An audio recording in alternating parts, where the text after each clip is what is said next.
graça e paz da parte de Jesus Cristo, nosso Senhor. Eu vou entregar publicamente, o pastor Mateus disse que não era para tirar o microfone, mas eu não consigo. Eu vou precisar tirar, porque eu vou me comunicar melhor e ele não vai ter a coragem de tomar de mim na frente de todo mundo. Queridos, eu estou muito grato ao Senhor pelo privilégio de voltar à igreja. Nós tiramos aí 10 dias com a família para um tempo de descanso. Foi de fato um tempo muito precioso. Quero agradecer as manifestações de carinho, muitas manifestações objetivas. O pastor Mateus foi bem categórico sobre isso. Algumas pessoas escreveram para mim, sim, nesse período, para manifestar carinho, para dizer que estava orando, alguns até com saudade, e outros manifestaram carinho não falando nada, entendeu? Eu procurei entender assim, que aqui o pastor não vou falar nada, eu que tenho para tratar, dá para esperar o senhor chegar. Chegamos e voltamos às atividades aí na última terça-feira, e graças a Deus estamos muito felizes. Natália está bem, as crianças estão bem, está tudo em paz, graças a Deus. Os irmãos estão me vendo aqui usando essa tipóia.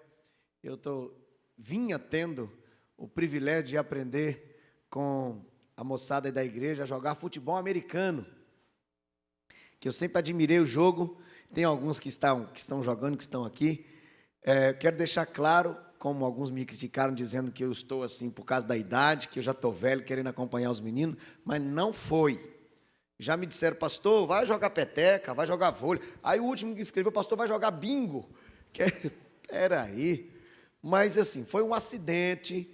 Inclusive foi um jogador do meu time, muito forte e tal, que em algum momento nós nos esbarramos, e na posição que aconteceu o esbarrão, o ombro saiu do lugar, e não sei descrever a experiência. Os que estavam lá até se assustaram comigo, porque eu parecia que, sei lá, que tinham me dado, parecia que ia apagar, não ia, enfim, não quero entrar no mérito dessas coisas ruins, mas fui ao hospital e fui medicado.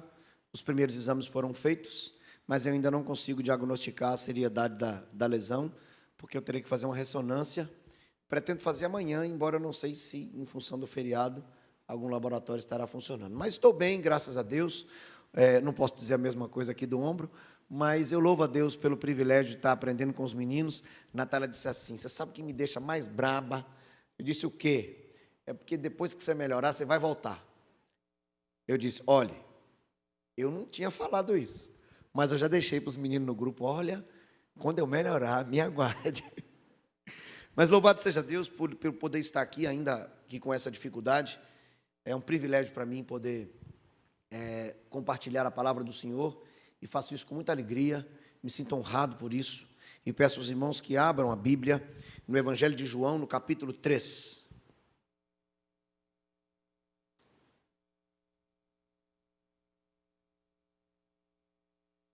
Evangelho de João, capítulo 3, nós encerraremos hoje o capítulo 3 de João, a partir do verso número 22 até o verso número 36. João, capítulo 3, versos de 22 a 36. Acompanhe, por favor, essa leitura. Depois disto, foi Jesus com seus discípulos para a terra da Judéia. Ali permaneceu com eles e batizava. Ora, João estava também batizando em Enom, perto de Salim, porque havia ali muitas águas, e para lá concorria o povo e era batizado, pois João ainda não tinha sido encarcerado. Ora, entre os discípulos de João e um judeu, suscitou-se uma contenda com respeito à purificação. E foram ter com João e lhe disseram, mestre, aquele que estava contigo, além do Jordão, do qual tens dado testemunho, está batizando, e todos lhe saem ao encontro. Respondeu João, o homem não pode receber coisa alguma se do céu não lhe for dada.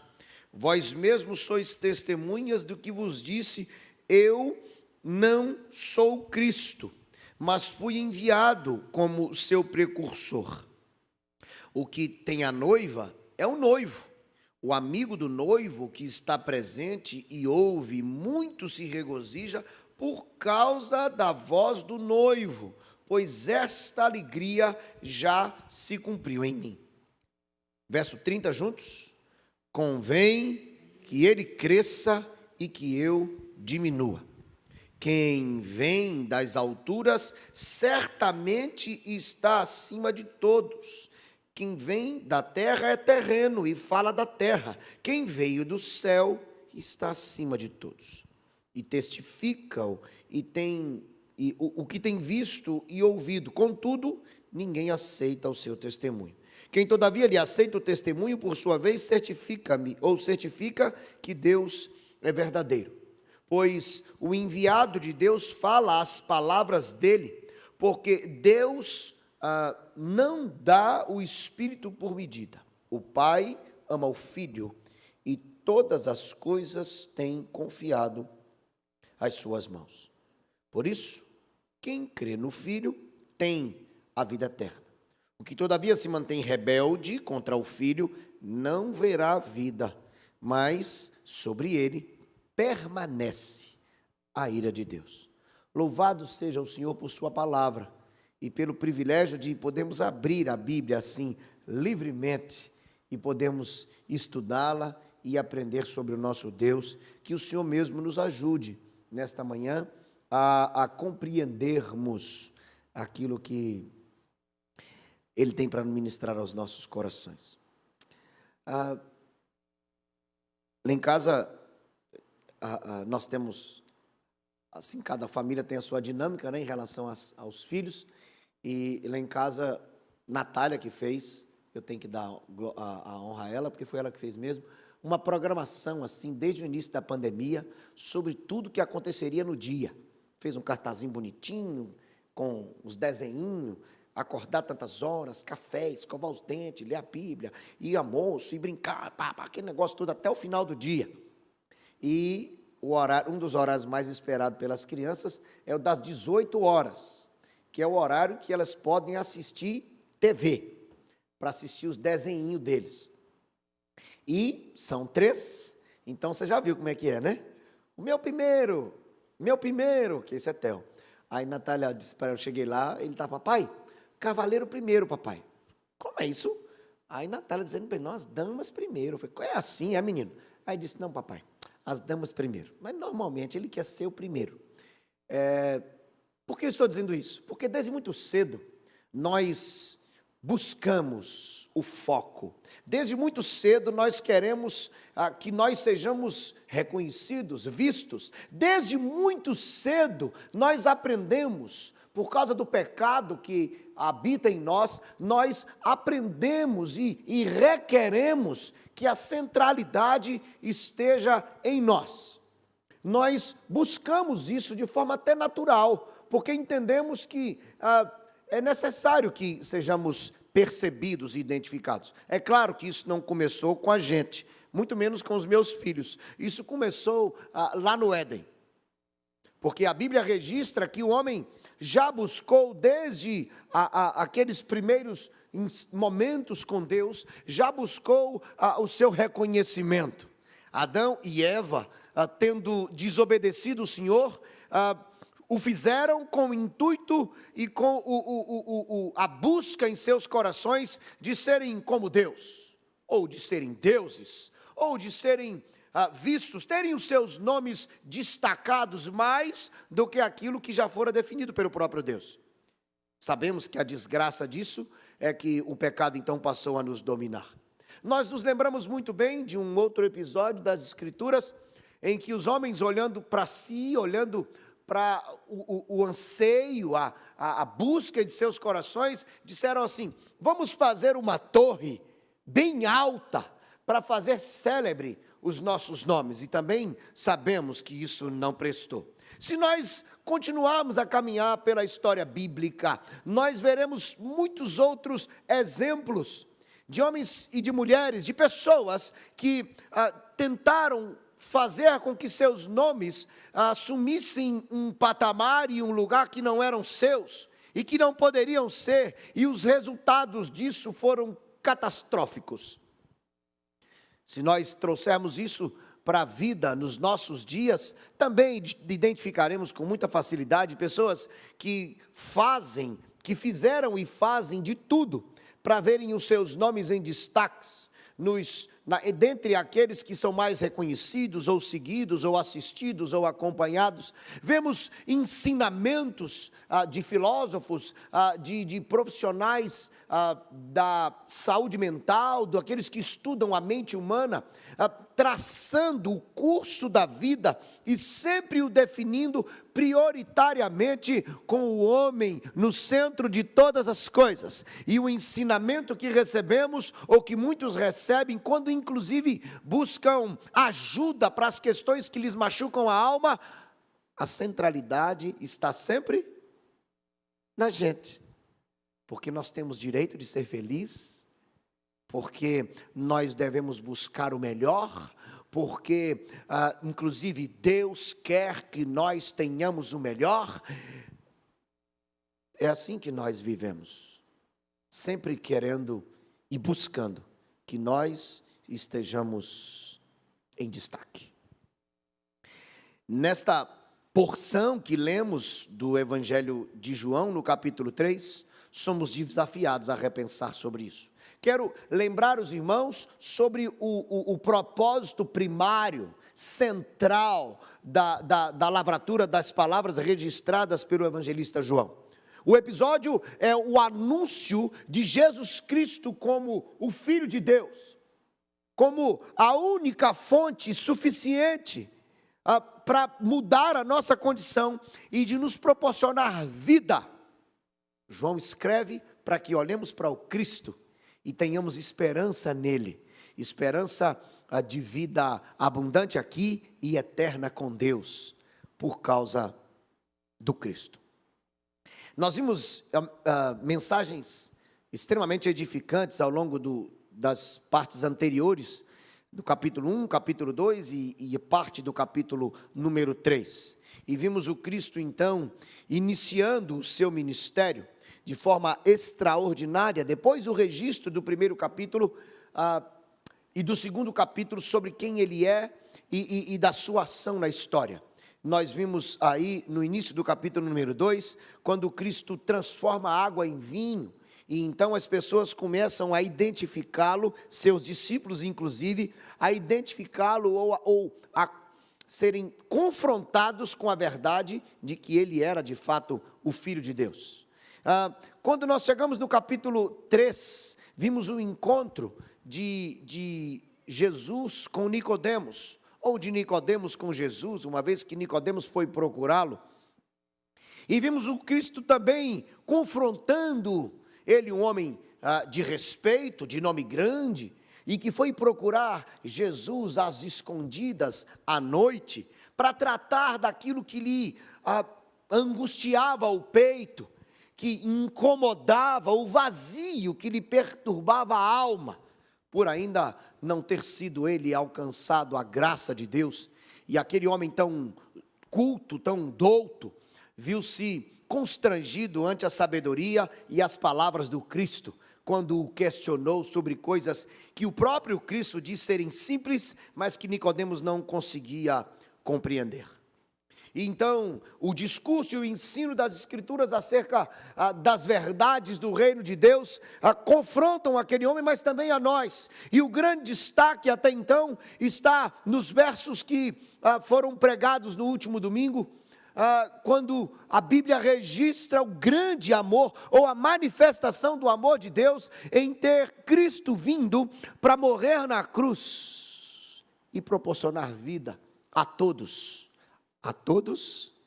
os que creem, ou que são capacitados a crer pela ação graciosa do Espírito Santo de Deus.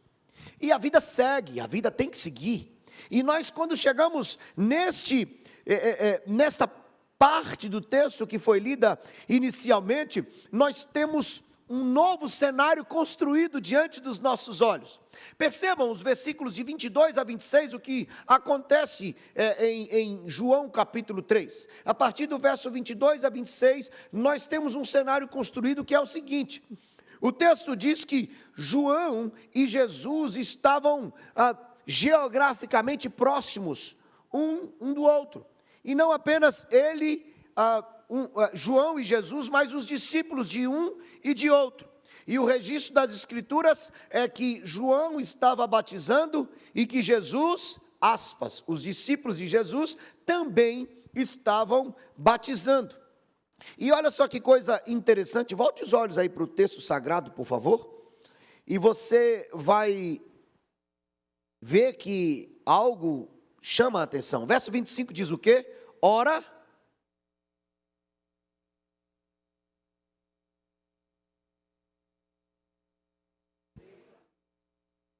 olha só, o texto diz que entre os discípulos de João e um judeu começou uma contenda, e a briga mesmo, no sentido de discussão ferrenha, acerca de purificação. Olha só, o autor não define aqui se está se referindo a uma purificação, ou a purificação, a prática da purificação por parte dos judeus no aspecto geral, ou se a discussão estava sobre os batismos de João e de Jesus. É bem provável pelo contexto, e é assim que entendemos, pelo contexto da história, que a discussão se dava acerca do ministério de Jesus e do que estava acontecendo bem próximo e daquilo que João estava fazendo. Olha que coisa interessante, eles começaram a discutir sobre isso, e a discussão era, no fundo, fruto de inveja. Por favor, olha o texto. João foi questionado assim: mestre, aquele que estava contigo além do Jordão, do qual tens dado testemunho, está batizando, e todos lhe saem ao encontro. João foi surpreendido em que um dos seus, daqueles que inclusive andaram com ele, ou ainda andavam com ele, estava com este incômodo no seu coração. Ele diz o seguinte: olha, tem alguma coisa errada, porque aquele de quem você anunciou sobre Jesus está aqui bem perto batizando, e nós estamos batizando aqui. Olha só, o que estava no coração deles era o requerimento de algo que nem o próprio João requeria para si, e que nunca o fez. É que eles tivessem a primazia, é que o destaque estivesse sobre eles. É como se estivessem voltado e dizendo o seguinte: olha, o ministério de Jesus, ele está chamando mais atenção do que o seu, o nosso. Surgiu dentre eles uma briga, não, aqui não, uma briga entre um e outro, não no coração de João e muito menos nas suas palavras, mas os seus seguidores, por não terem compreendido a profundidade daquilo a que João havia anunciado, considerando que este que questiona João ainda afirma: aquele sobre quem você deu testemunho. Eles estavam questionando de forma explícita e vergonhosa sobre quem deveria prevalecer, quem é que deveria aparecer mais, Jesus ou João? O homem ou Deus? Percebamos, irmãos, que este incômodo daquele seguidor de João, ele retrata a realidade dos nossos corações. Ele retrata a busca da humanidade ao longo da história, em querer ser mais do que Deus, e de inclusive em tentar em seu coração usar Deus para que seu nome se torne célebre, que seus anseios e exigências sejam cumpridas. Então, da resposta de João, daquilo que se segue no texto, eu quero e convido você a que nós reflitamos de forma objetiva sobre algo que é tão importante e que eu poderia resumir nas palavras do próprio João. A reflexão dessa manhã pode ser resumida numa única frase que foi dita pelo próprio João. João, guarde isso, vamos decorar se você não tem de cor. No versículo 30 do capítulo 3. O que João diz? Convém. Quem não sabia já falou. Vamos lá, olhando para mim aqui. Vamos decorar esse versículo? João 3,30, o que diz? Convém. Pronto. Toda a mensagem desta manhã poderia ser resumida neste verso, nesta afirmação. É sobre diminuir e sobre crescer. E a grande questão é, quem deve diminuir? Quem deve crescer? Se nós estudássemos detidamente apenas o versículo número 30, já teríamos a resposta para essa pergunta. Mas talvez parecesse, ainda que óbvio, parecesse insuficiente para alguns que arquitetassem ou que arquitetem em seus corações uma forma de distorcer essa verdade. Para que isso não aconteça conosco, nem para você que está em casa, ou onde quer que esteja nos acompanhando através do canal, nós vamos olhar para a fundamentação sobre quem deve diminuir e quem deve crescer nas palavras que foram registradas pelo próprio evangelista. Primeiro, é importante que nós entendamos quem deve diminuir? O homem. Indiscutivelmente. Por quê? Citaria várias razões para isso, mas citarei algumas a partir do próprio texto. Primeira razão é porque a provisão, o suprimento, os recursos do homem vem exclusivamente de Deus. Por favor, bote os olhos para o texto sagrado e leia o versículo 27, por gentileza. O que diz aí? Respondeu João.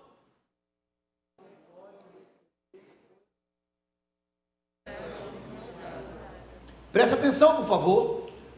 O homem deve diminuir porque tudo quanto o homem tem de bom, suas habilidades, João entende isso, que o seu ministério, os frutos daquilo que ele fazia, sua capacidade, sua instrumentalidade, a vida que tinha, tudo quanto tinha, ele havia recebido de Deus, dos céus.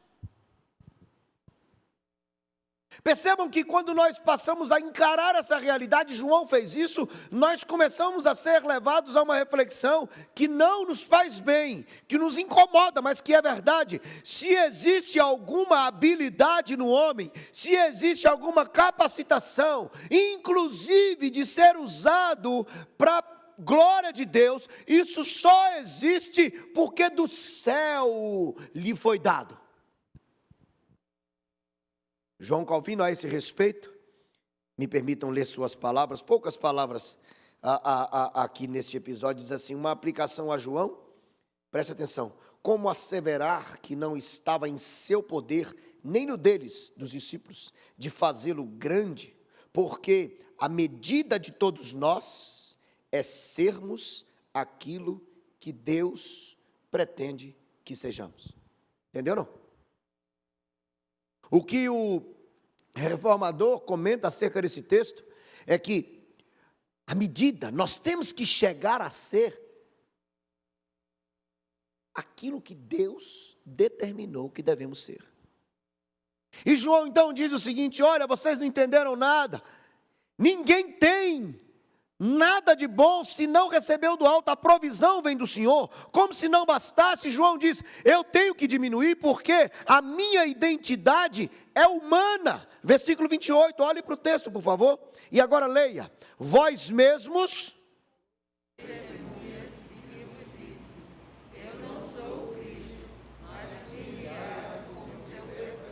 Perceba, ele diz, eu não sou o Cristo.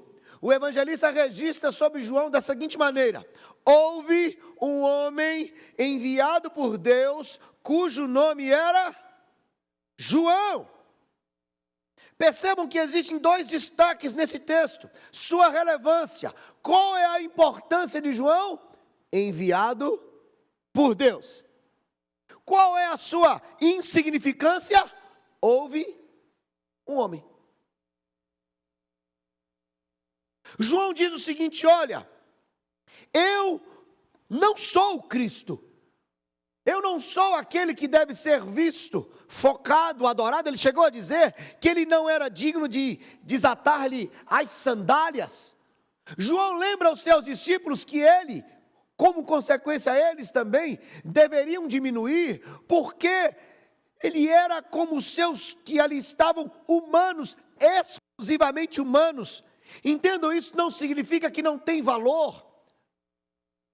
O que João está ensinando é que, comparado com o Cristo, como eles estavam comparando, não havia possibilidade de um entendimento diferente, de que ele era o limitado e que deveria diminuir. Ele fala o seguinte: eu sou o seu precursor, como os arautos que antecediam a chegada do rei. João diz: eu, humano que sou, existo para anunciá-lo. E João já havia dito isso aos seus discípulos. Eles já tinham atestado isso, inclusive ao questionar João. E ele diz: não, gente, eu tenho que diminuir, porque o que eu tenho de bom veio de Deus. Porque eu sou só um ser humano. E olha que coisa interessantíssima, o verso 29. Porque o que Deus estabeleceu é o que deve se cumprir. Observe o verso 29, por gentileza. E agora leia. O verso 29 diz o quê? O que...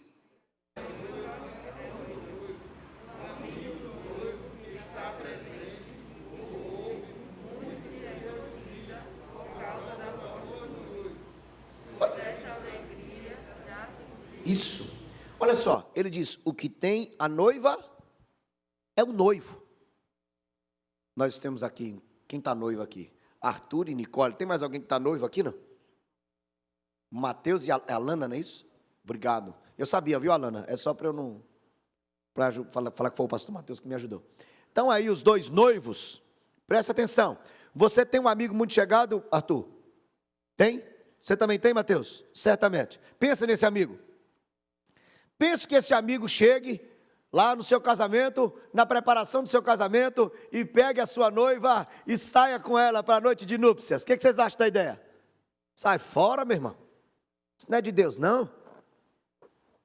João está dizendo o seguinte: ei, vocês não entenderam, não?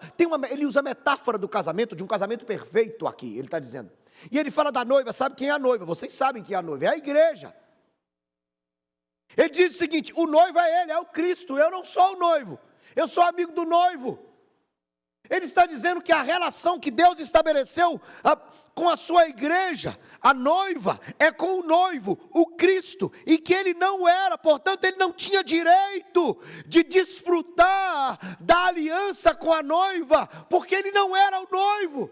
Ele diz: sabe qual é a minha alegria? A minha alegria é que eu sou amigo do noivo. É o sujeito que vê, ele fica assim. Eu não sei se eu falei para vocês no casamento, toda vez que eu faço um casamento, de vez em quando eu faço uns aí. Quando a noiva está entrando, eu já disse isso para vocês, eu olho para o noivo. Eu fico olhando para o cabra. Quando ela pinta lá, toda, e ele, coadjuvante, fica aqui na frente, eu fico olhando para o cabra. Tem uns que respira fundo, o olho brilha, tem uns que começam a chorar, tem uns que começam a olhar de lado assim, faz uns, sabe? Aquele momento do nervosismo, eu fico olhando para o noivo. E se você observar, alguém que é muito amigo do noivo, ele faz assim também, ele olha para a noiva e fala: ela está bonita, mas já esperava. Aí ele olha para o amigo e fica alegrando, aí ele se alegra e se emociona, porque o amigo está ali para viver aquele negócio massa, que ele tanto esperava. João diz assim: a minha alegria já se cumpriu.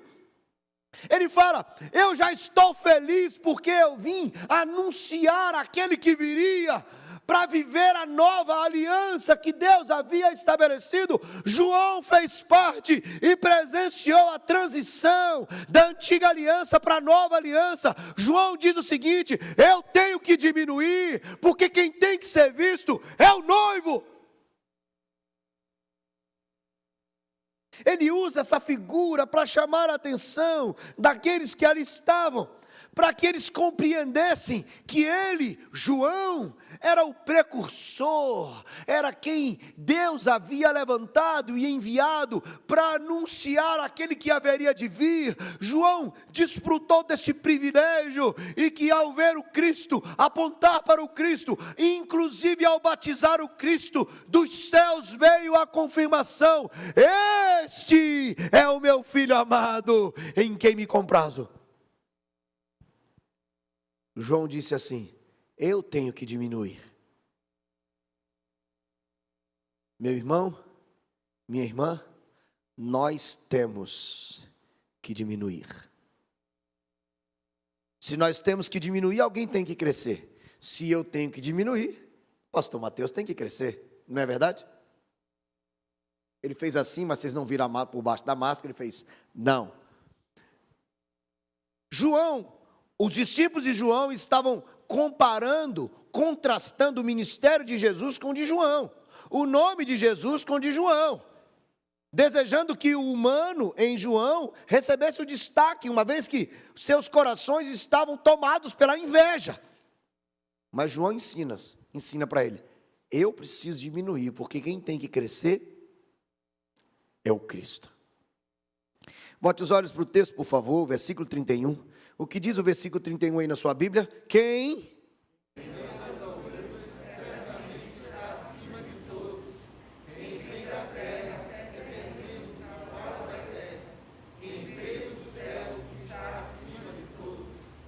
Percebam, Jesus tem que crescer porque Ele é o soberano acima de todos. Perceba o texto que vocês leram. Sabe onde está a autoridade de Jesus? A autoridade de Jesus está na sua origem. De onde ele vem? De onde ele vem? Segundo o texto? Ele vem das alturas. Isso aqui é uma indicação não de que ele pulou de paraquedas, ou que ele veio de paraglider, ou de que ele está dizendo do lugar metafórico, da morada de Deus. O sentido é de que, vindo dos céus, ele fala da divindade. Ele está apontando para aqueles que estão acima de tudo e de todos, e presta atenção, aqui ele faz uma comparação, ele fala assim: porque o que vem da terra é terreno, e fala da terra, mas aquele que veio de cima, ele o aponta como a autoridade, porque ele fala: o que vem do céu está acima de todos. João ensina aos seus discípulos mais uma vez, e nesse ensinamento agora, ele está dizendo o seguinte: olha, eu sou terreno, porque venho da terra, e o que eu tenho de bom veio do céu. Agora o Cristo, que vocês estão questionando, ele veio das alturas, a sua autoridade é porque vindo dos céus, ele está acima de todos.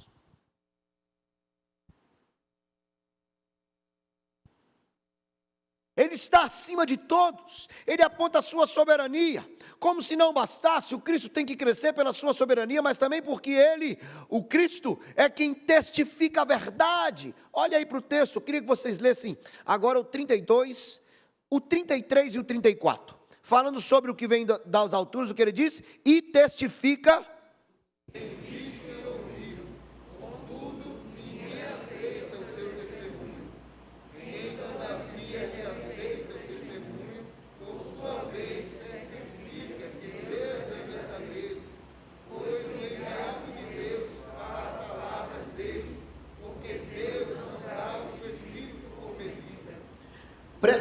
Não, até aqui tá bom, muito obrigado, versículo 34, presta atenção, ele mais uma vez faz uma comparação, vocês perceberam? Mais uma vez ele fala do terreno e do divino, quando ele fala, na parte do texto, ele fala assim: o enviado de Deus fala as palavras dele.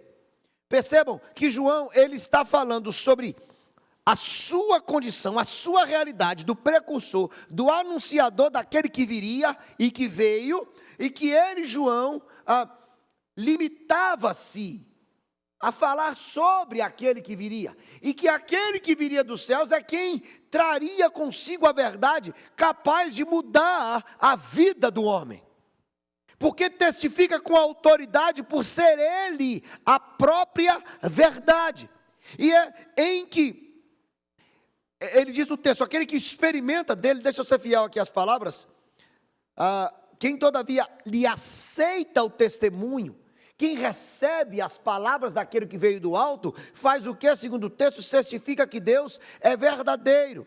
A ideia é de que aquele que acolhe, que recebe, claro, sendo capacitado pelo próprio Deus, a receber, a ter experiência genuína com Cristo, este e somente esse, experimenta a verdade que liberta, e isto só vem do alto. João falava daquilo que recebeu do alto, mas o Cristo é a própria verdade. E João diz, por causa disso também, é Ele quem tem que crescer. Como se não bastasse, vamos para o último verso dessa porção. O que diz o último verso? Por isso...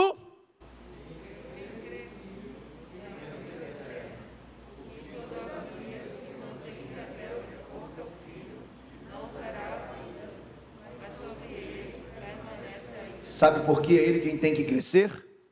Porque Ele é o único que dá a vida eterna. E olha que coisa interessante o que o texto diz. Ele fala assim, quem crê no Filho tem a vida eterna. A mensagem do Evangelho é a mesma mensagem para salvação e para condenação.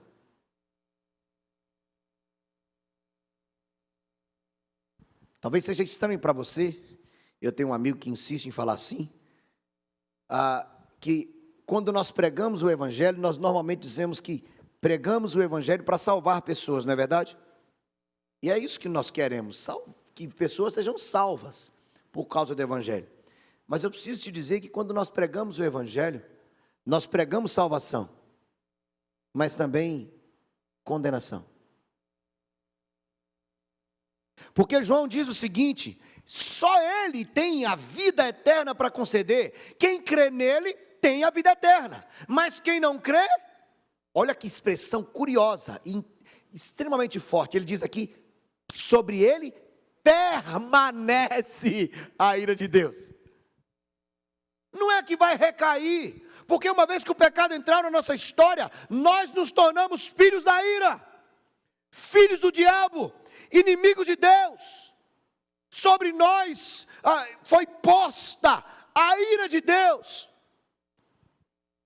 Mas João ensina o seguinte, ei, vamos ficar atentos, porque aquele que tem que ser visto, cujo nome tem que ser proclamado, aquele que tem que crescer, só ele tem a vida, e quem não crê nele vai continuar na mesma condição, sobre ele vai permanecer a ira de Deus. João explica aos seus discípulos que ali estavam, que o nome que deveria ser visto, a pessoa que deveria crescer é o do Cristo, e ele diminuir, porque nesse contraste, nessa comparação, que essas perícopes apresentam diante de nós, está muito nítida a limitação humana, inclusive naquilo que pode fazer de bom, só o faz porque Deus capacita a fazer. Portanto, João diz, convém que ele cresça e que eu diminua. Irmãos, esta passagem é extremamente desafiadora para nós. Extremamente desafiadora. Primeiro, cabe-nos a consciência prática de quem ele é e de quem nós somos. Quando eu falo de consciência prática, não é apenas um discurso bonito que nós fazemos, ou de canções belíssimas que às vezes cantamos exaltando o nome do Senhor, sem que no nosso dia a dia nos comportemos sob essa consciência de que nós somos pequenos e devemos diminuir. Inclusive naquelas coisas grandiosas que podemos vir a realizar, temos que entender que só o fazemos porque Ele nos capacita. As conquistas, os degraus que galgamos, As vitórias que acumulamos nessa vida, nós só conseguimos estas coisas porque do alto nos foi dado, portanto não há em nós de maneira alguma razão, de forma soberba, equivocada e pecaminosa, em tentarmos em que sejamos maiores do que Deus. Devemos ter consciência prática de quem somos e de quem Ele é. Devemos ter gratidão por termos recebido dEle a vida que não tínhamos mais por causa do pecado. Percebam que isso também nos coloca na condição de submissos adoradores, humildes, por sabermos que se temos vida, nós só a temos porque Ele nos deu. Isso abate a nossa soberba. Eu não vou aprofundar muito nisso, porque a mensagem de hoje à noite é só lhe deu glória. Essa é a ideia. Nós vamos aplicar isso em casa. Nós devemos, diante dessa reflexão, ter a consciência de quem somos e de quem Ele é. Devemos também ter gratidão por termos recebido vida da parte dEle. E devemos ter, olha aqui, presta atenção, satisfação no privilégio de podermos anunciá-lo. Deve encher o nosso coração de alegria, de contentamento em que termos recebido Cristo. Também fomos feitos anunciadores da vida que Ele proporciona. A alegria de sermos amigos do noivo deveria ser aquilo que queima o nosso coração na nossa existência.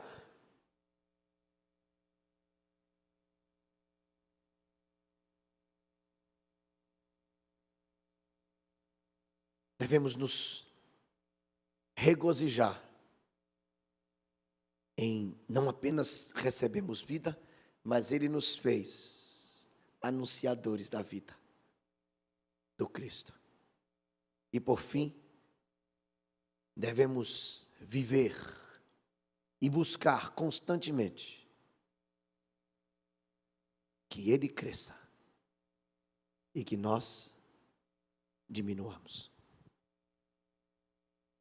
Na nossa intimidade, nas nossas casas, no trabalho, na rua. Devemos estar vigilantes em que aquilo que o Senhor nos concedeu ou possa nos conceder, não roube de nós a consciência prática de quem deve ser visto é o Senhor.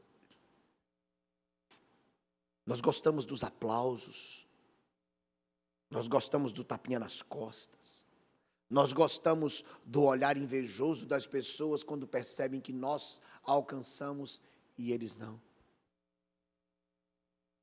Nós gostamos destas coisas.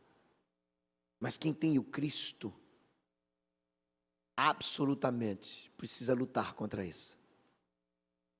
Quem tem que ser visto é Ele. Quem tem que ser reconhecido? Ele. Qual nome deve brilhar? O dele. Nós vemos nos nossos dias, não apenas nos nossos, mas também nos nossos, uma tentativa explícita de líderes espirituais, de pessoas com respeito, de pastores e mestres, que intentam usar da posição que têm para fazer célebre o seu nome, querendo fazer com que aquilo que dizem seja inclusive maior do que o que Deus diz.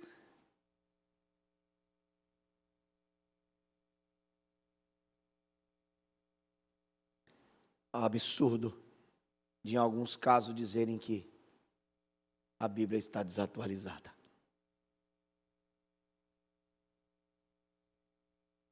Isso não é apenas carnal, isso é demoníaco.